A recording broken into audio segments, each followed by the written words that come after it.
3 half-ton pickups with more than 300,000 miles showing on the odometer, and only one of them got there without its owner writing a check that really hurt. That's the question in front of us. Ford F-150, Chevy Silverado 1500, Ram 1500. The three trucks that make up most of what's sold in this country with a bed on the back run all the way out to the far end of their service lives and judged the way you judge them if you were the one paying the invoices. Before we go a step further, let me be straight about what this is. Nobody has three identical trucks driven identically by identical people over identical roads out to 300,000 miles. That test does not exist, and anyone who tells you they ran it is lying to you. What does exist is better than a test, honestly. Recall filings with part numbers in them, court complaints with internal cost figures attached, dealer service programs with expiration dates, odometer readings on hundreds of millions of registered vehicles, and shop invoices which never lie about anything. Put all of that on a bench and a pattern falls out immediately, and it is not the pattern the badge arguments on the internet would lead you to expect. The engine block is almost never what kills these trucks. Cast iron and aluminum with a crank spinning in it will run damn near forever if you keep clean oil in it.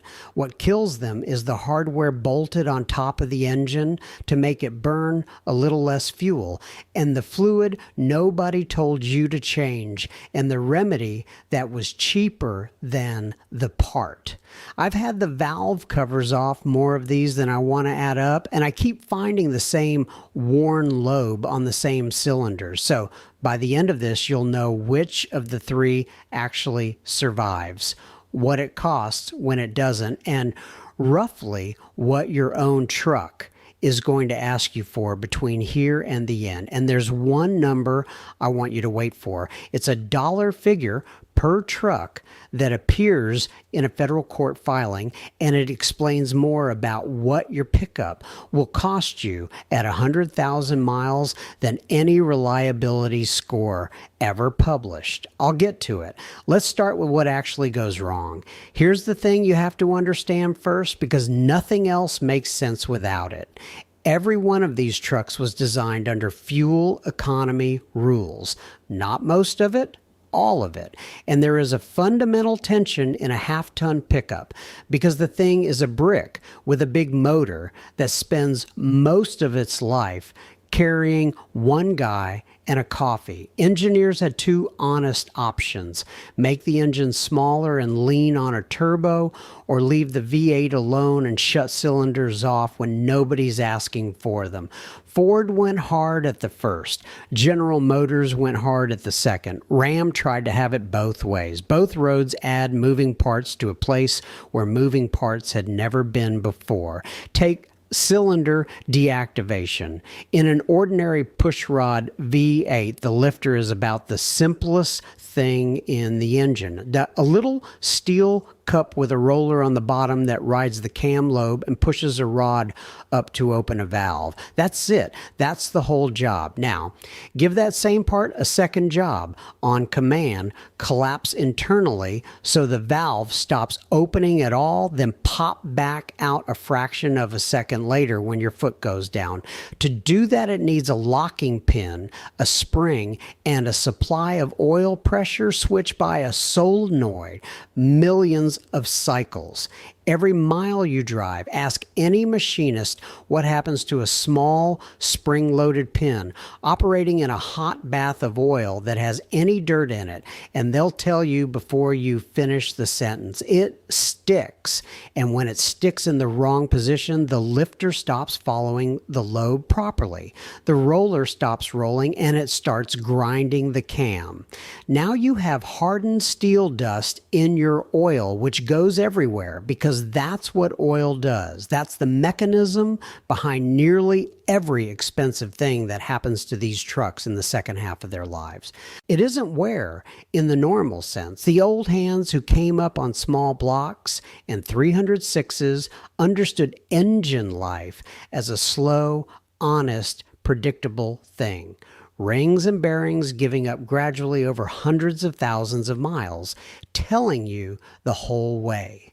This is different. This is a small precision component with a duty cycle it can't quite live up to, failing suddenly, and taking a camshaft with it. Keep that in your head. Now let's go truck by truck. The F-150 first, because it's the one most of you own. Ford's answer was the EcoBoost, a smaller V6 with 2 turbochargers and variable cam timing, working hard to make a V8's worth of torque out of 3.5 liters, and it makes the torque. That part is not in dispute. Those engines pull like a freight train, and they've been doing it since 2011. The failure point is the cam phaser. A phaser is a hydraulic coupling that sits on the nose of each camshaft and lets the computer twist the cam a few degrees relative to the chain to optimize the valve timing. Inside it, there's a locking pin. Same idea as the lifter, same enemy, oil that's gotten thin or dirty. When the pin stops holding, the phaser rattles on cold start. Owners describe it as marbles in a coffee can. It goes away when oil pressure builds, so people convince themselves it's nothing. It's not nothing. Ford put out Customer Satisfaction Program 21B10 on the 2nd of March, 2021, covering 2017 through 2020 F-150s with a 3.5-liter turbo engine. The remedy was a powertrain control module reprogram, a software flash for a mechanical rattle. If the flash didn't take care of it, there was a second program, 2103, that covered actually replacing the phasers, but only if you'd had the flash done first, and only until January 1st, 2023, with the full amount covered under 70,000 miles and about 2/3 covered up to 80. And that program had a calendar date on it, not a mileage, which means if your truck developed the rattle in 2024 at 140,000 miles, you got nothing. Out of pocket, that job runs into the thousands because on a lot of these, the cab comes off the frame to get at it. Owners were quoted right around $2,800 back when the program was still live. It's more now.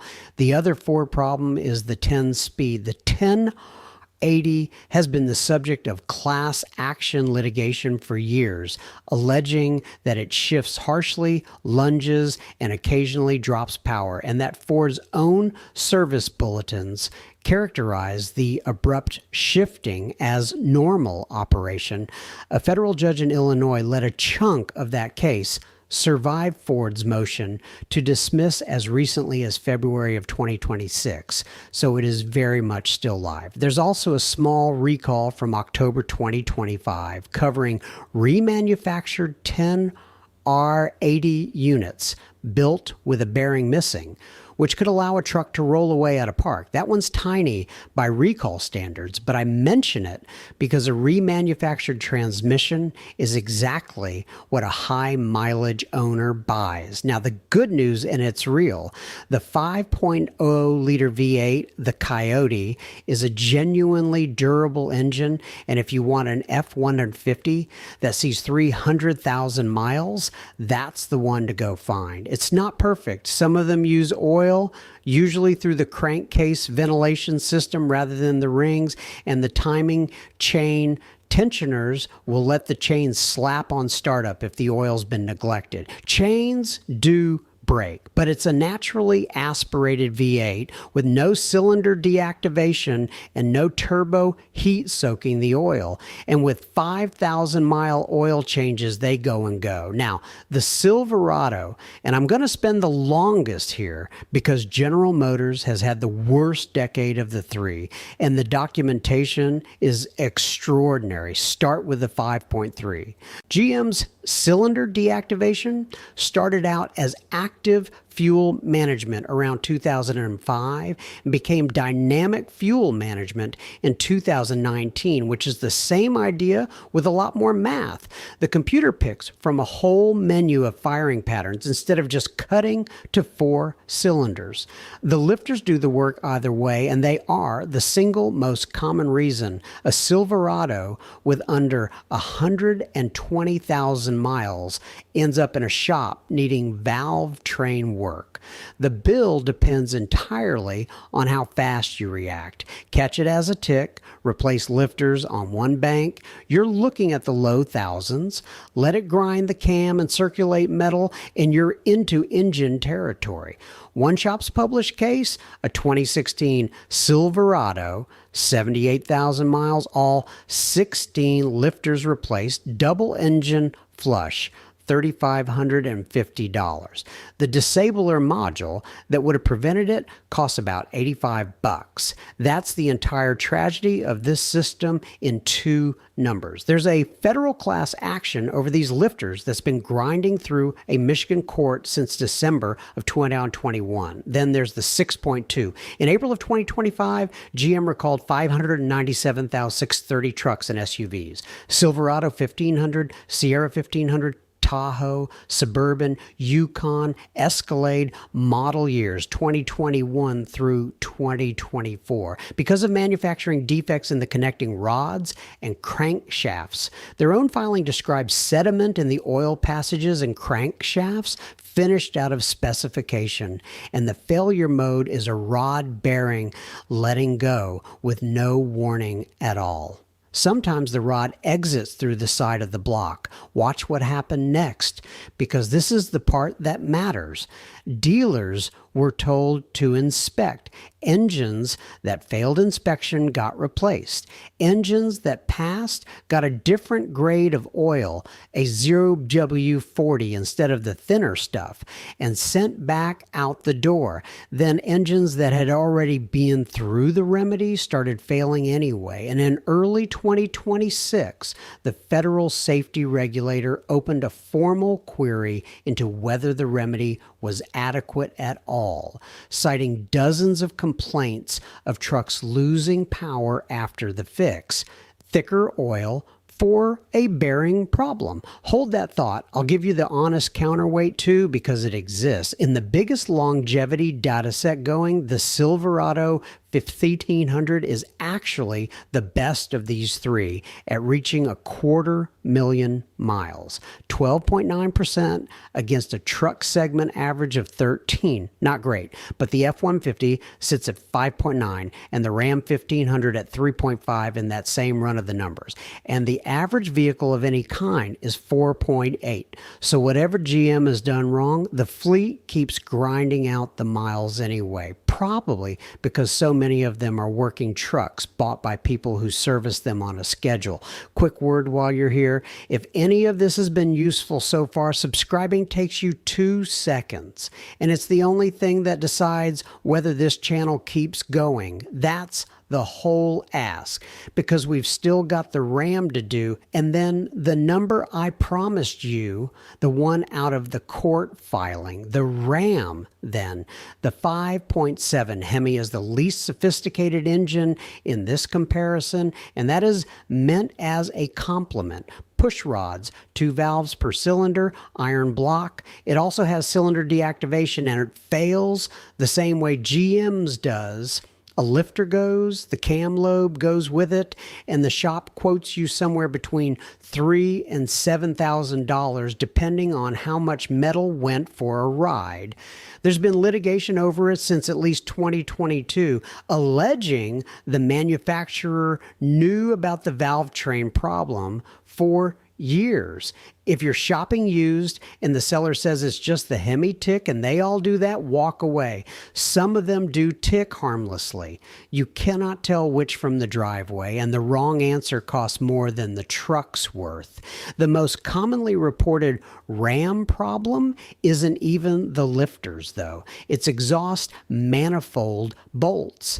They break usually past 90,000 miles, and you get a ticking on cold start that goes quiet once everything expands. Repair estimates vary widely depending on whether the manifold itself has to come off a depot. I've seen the bolts only job quoted around 300 and the full job with the manifold quoted at 8 or 900. Sources genuinely disagree on this one. So budget for the higher number and be pleased if you're wrong. The air suspension is the Ram's real high mileage wallet problem. Great system when it works. When it doesn't, a factory compressor alone runs well over $1,000 in parts, and a single air spring is close to the same installed.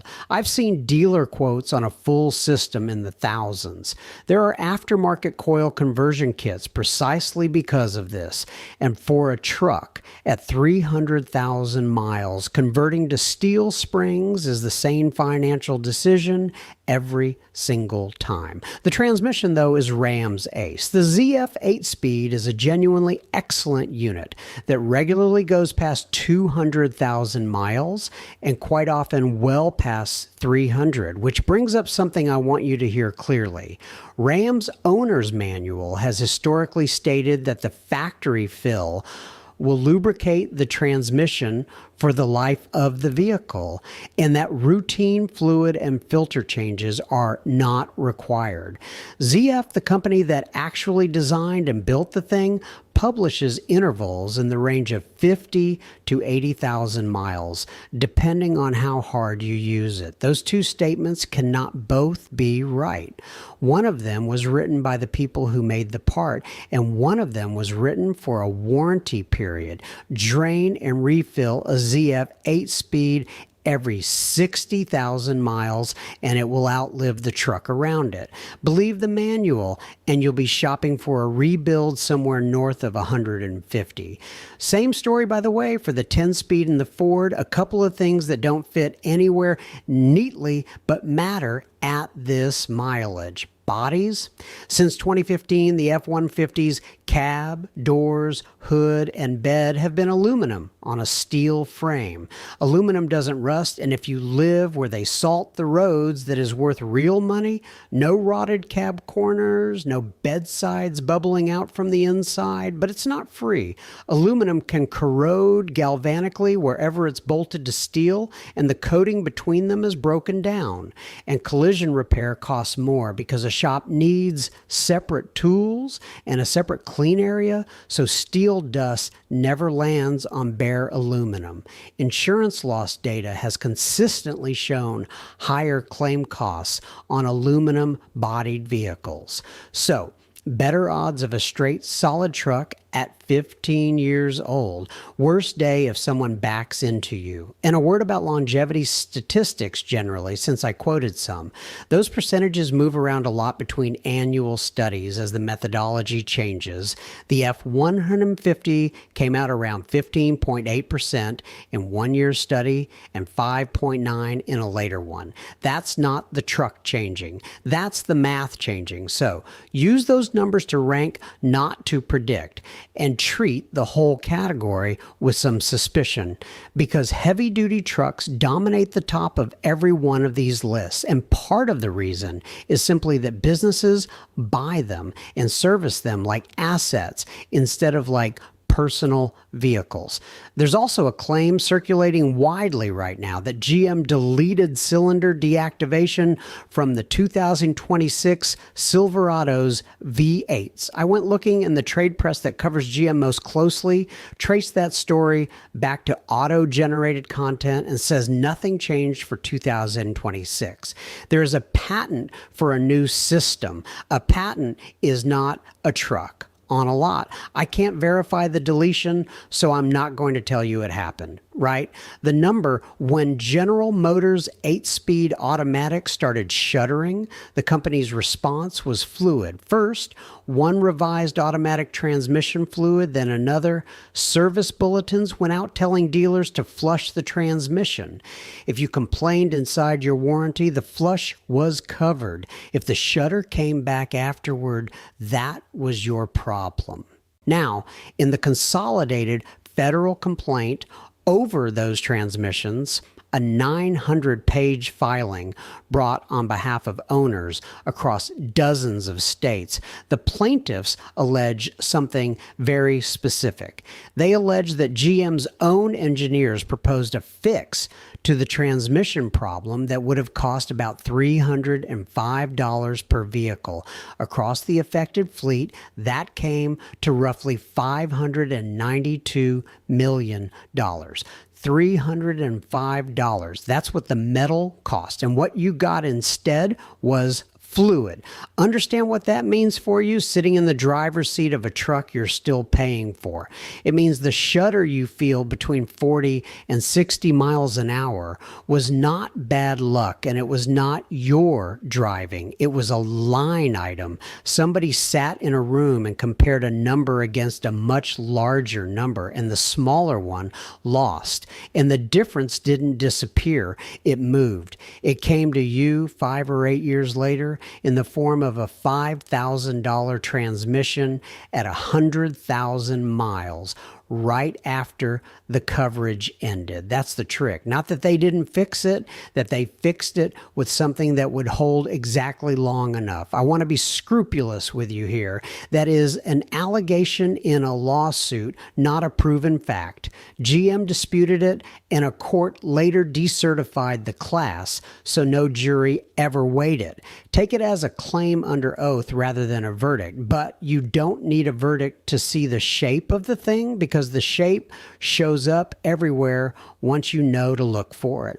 A software flash for a rattling cam phaser with an expiry date on the follow-up repair, a heavier grade of oil for a rod bearing that was machined wrong on engines they'd already inspected and passed, a service bulletin describing a harsh shift as normal.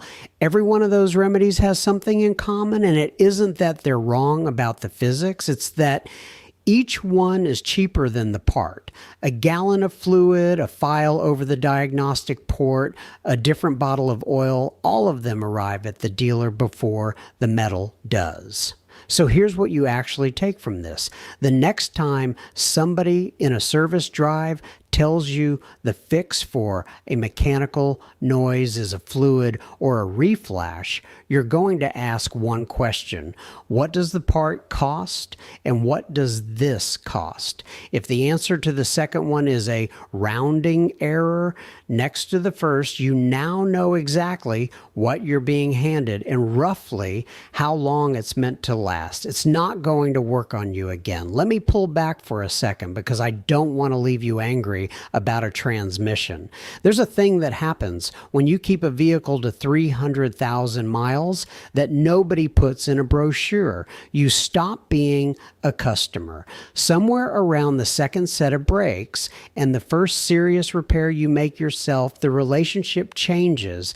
The truck stops being a product you bought and turns into a thing you maintain. And a thing you maintain, you understand. You know what it sounds like on a cold morning. You know which noise is nothing and which one means stop driving. That knowledge costs you something to get, and nobody can take it back off you. The average vehicle on American roads is now approaching 13 years old, and there are 289 million of them out there. That number keeps climbing, and everyone reports it as an economic symptom.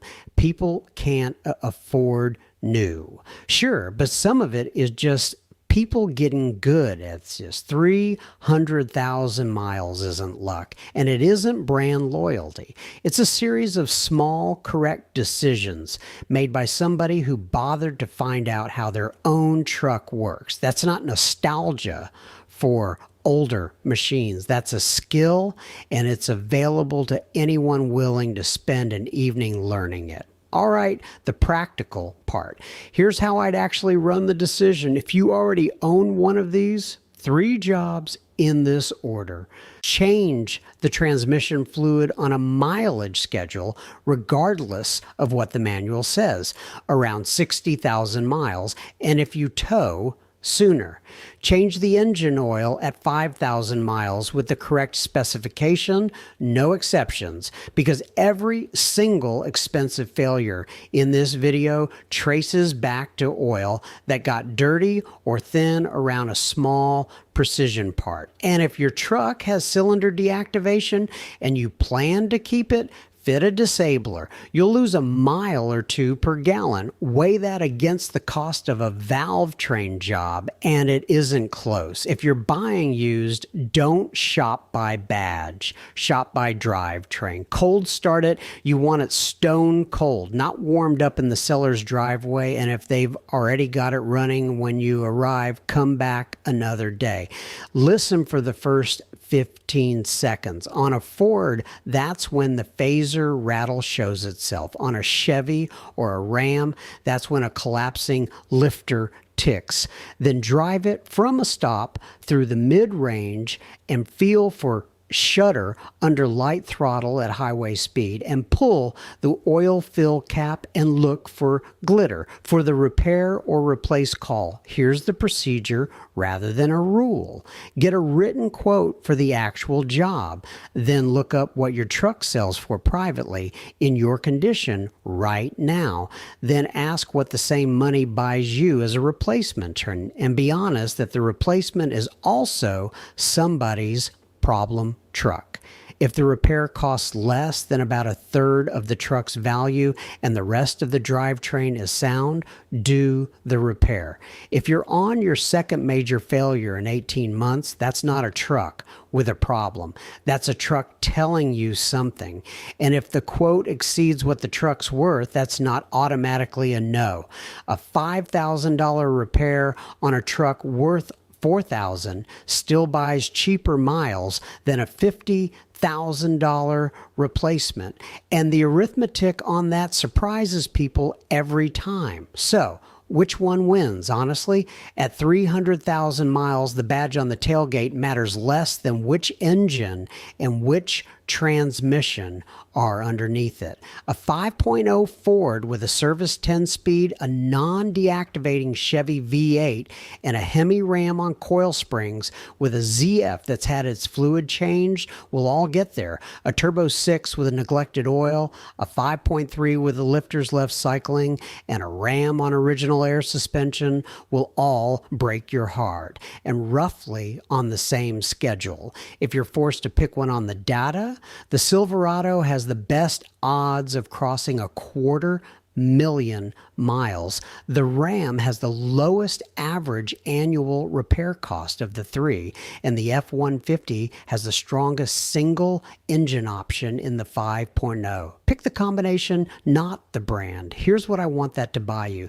A morning about 4 years from now where the truck starts, doesn't rattle, doesn't tick. And the bill you were quietly bracing for simply never turns up. Not because you got lucky, because you did 3 cheap things on time and refused a fluid when a part was needed. Now I want to hear from you, and I'm asking for something specific. Tell me the odometer reading, the engine, and what finally broke, and what it cost you. Not what you've heard, not what your buddies, cousins, Ram did. Yours, the mileage and the invoice. That's the only data that's worth anything on this subject, and there are more real miles in the comments under a video like this than in most published studies. And if you work on these for a living and I got something wrong, say so plainly and I'll own it.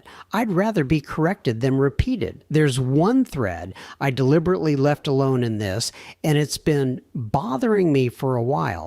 Why 2 identical engines, same year, same plant, same oil, one dies at 90,000 miles and one is still running at 400. I don't think that's maintenance, and I don't think it's luck. And I haven't found an explanation I actually believe yet.